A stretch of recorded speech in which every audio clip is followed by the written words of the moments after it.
Welcome to my channel AMEG English. Subscribe for this channel for English grammar, writing and vocabulary. Hello friends, আজ আমরা discussion করব use of yet. Yet তোমরা জানো এটি একটি conjunction.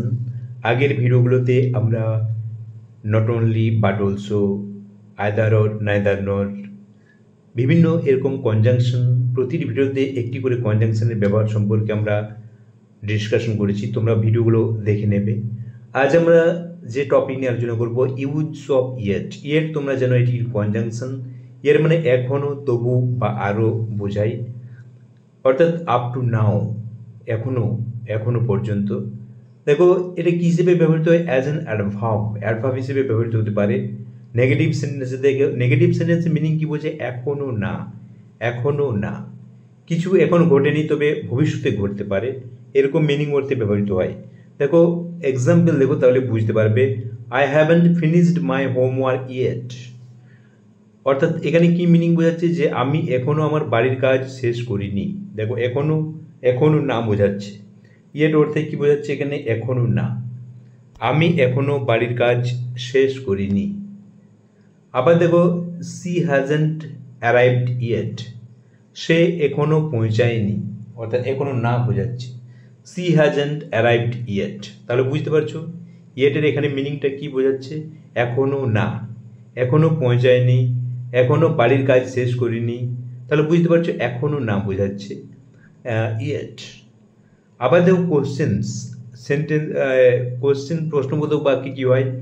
কোশ্চেনের ক্ষেত্রে এখনও বা এর মধ্যে বোঝায়, মানে কিছু ঘটেছে কিনা তা জানতে চাওয়া হয়। হ্যাভ ইউ ইটেন ইয়েট, তুমি কি এখনও খেয়েছো, মানে তোমার কি এখনও খাওয়া হয়েছে কি না, এটা জানতে চাওয়া হচ্ছে যে তোমার খাওয়া হয়েছে কি না। হ্যাভ ইউ ইটেন ইয়েট, এখনও বা এর মধ্যেই। এবার is the movie over yet, আরেকটা এক্সাম্পল দেখো, is the movie over yet. এখানে দেখো is the movie over yet, সিনেমাটা কি এখনও শেষ হয়নি, সিনেমাটা কি এখনও শেষ হয়নি, অর্থাৎ কি সিনেমাটা শেষ হয়েছে কিনা জানতে চাওয়া হচ্ছে। তাহলে বুঝতে পারছো কোশ্চেন বাক্যে যে এর মধ্যেই কাজটি হয়েছে কিনা বা এখনও কাজটি হয়েছে কিনা এটা জানতে চাওয়া হয়। তাহলে তোমরা বুঝতে পারছো ইয়েটের ব্যবহার। আরও ব্যবহার আছে, আমরা ডিসকাশন করব, তোমরা শেষ পর্যন্ত দেখতে থাকো ভিডিওটি। এবার দেখো মিনিং নেভারথলেস অর ডেসপাইট দ্যাট, অর্থাৎ তবুও বোঝায়। নেভারথলেস বা ডেসপাইট দ্যাট। দেখো বিপরীত ভাব প্রকাশ করতে কিন্তু ইয়েট ব্যবহৃত হয়, অর্থাৎ অপোজিট আইডিয়াজ বোঝাতে। টু অপোজিট আইডিয়াজ বা বিপরীত ভাব প্রকাশ করতে। এখানে দেখো she was tired yet she continued working, সে ক্লান্ত ছিল, শি ওয়াজ টায়ার্ড। দেখো মাঝখানে আমরা ইয়েট ব্যবহার করেছি। শি কন্টিনিউড ওয়ার্কিং, অর্থাৎ তবুও সে কাজ চালিয়ে গিয়েছিল বা চালিয়ে গেল।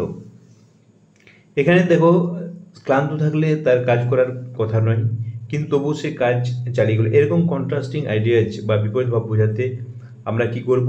ইয়েট ব্যবহার করব। ইয়েট দেখো আমরা দুটি সেন্টেন্স বা দুটি কাজের মাঝখানে যে ব্যবহার করব, অর্থাৎ যে অপোজিট অ্যাকশন তার আগে আমরা ব্যবহার করব।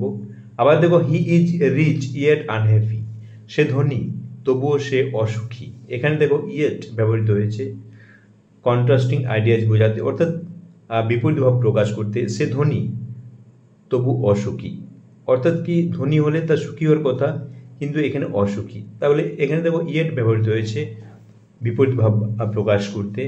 আবার দেখো উইথ কম্পারেটিভস, আরও, এরকম মিনিং বোঝে। ইভেন বা স্টিল, কিভাবে না কোনো কিছু আরও বেশি হওয়া বোঝাতে কম্পারেটিভ ক্ষেত্রে ব্যবহৃত হয়, কোনো কিছু আরও বেশি হওয়া বোঝাতে। যেমন এক্সাম্পল দেখো, this is yet another problem to solve, এটা সমাধান করার জন্য আরও একটি সমস্যা। This is yet another problem to solve, মানে আরেকটি সমস্যা আমাদের সমাধান করতে হবে, অর্থাৎ এখানে অতিরিক্ত বা বেশি হচ্ছে। The situation is getting Wars yet, পরিস্থিতি আরও খারাপ হচ্ছে, অর্থাৎ আরও, এরকম মিনিং বোঝাতে। বা ইভেন বা স্টিল মিনিং বোঝাতে আমরা কম্পারেটিভিতে আমরা কি করব? ইয়েট ব্যবহার করব। এবার দেখো অ্যাজ এ কনজাংশন, অর্থাৎ সংযোজক হিসেবে সংযোজক হিসেবে কীভাবে ব্যবহৃত হয় দেখো, কিন্তু বা তবুও তোমরা জানো যে কিন্তু বা তবু অর্থাৎ বিপরীত ভাব যুক্ত করতে ব্যবহৃত হয়। দেখো the novel is long yet interesting, এখানে দেখো উপন্যাসটি বড় কিন্তু আকর্ষণীয়। দেখো বিপরীত ভাব বোঝাচ্ছে বড় কিন্তু দীর্ঘ বা বড় কিন্তু আকর্ষণীয়। এখানে দেখো ইয়েট ব্যবহৃত হয়েছে, দুটি ভাবকে যুক্ত করছে, একটা হচ্ছে নোভেল ইজ লং আর ইন্টারেস্টিং। আবার দেখো it was raining yet they went for a walk, বৃষ্টি হচ্ছিল তবুও তারা হাঁটতে গেল। এখানে দেখো ইয়েট ব্যবহৃত হয়েছে দুটি অপোজিট আইডিয়াজকে যুক্ত করে, ইট ওয়াজ রেনিং আর they went for a walk, এর মাঝখানে ইয়েট বসে দেখো যুক্ত করছে দুটি বিপরীত ভাবকে। কেন বলতো না, দেখো বৃষ্টি হচ্ছিল তবুও তারা হাঁটতে গেল, বৃষ্টি হলে কি হাঁটতে যাওয়ার কথা নয় কিন্তু তবুও তারা হাঁটতে গেল, এরকম কিন্তু বা তবুও অর্থে ইয়েট ইউজ হয় বা ব্যবহৃত হয়। এবার দেখো yet is commonly used with present perfect tense, সেটা মনে রাখবে। ইয়েটের সাধারণ ব্যবহার সাধারণত প্রেজেন্ট পারফেক্ট টেন্সের সঙ্গে বেশি ব্যবহৃত হয়। In negative sentence and questions yet usually comes at the end, মনে রাখবে নেগেটিভ এবং কোশ্চেন্স বাক্যে ইয়েট সাধারণত শেষে ব্যবহৃত হয়, সেন্টেন্সের শেষে। Yet can functions like but however to show contrast, but তোমরা জানো কিন্তু হাউএভার এই অপোজিট আইডিয়া যেগুলোকে বোঝায় সেরকম, অর্থাৎ কন্ট্রাস্ট বৈপরীত্য বোঝাতে ইয়েট ব্যবহৃত হয়, মনে রাখবে। আর ইয়েটের তোমরা ব্যবহার দেখলে আমরা অনেকগুলো যতগুলো সম্ভব অর্থাৎ যতগুলো হয় আমরা ডিসকাশন করলাম। তোমাদের যদি বুঝতে কোনো অসুবিধা হয় কমেন্ট বক্সে অবশ্যই কমেন্ট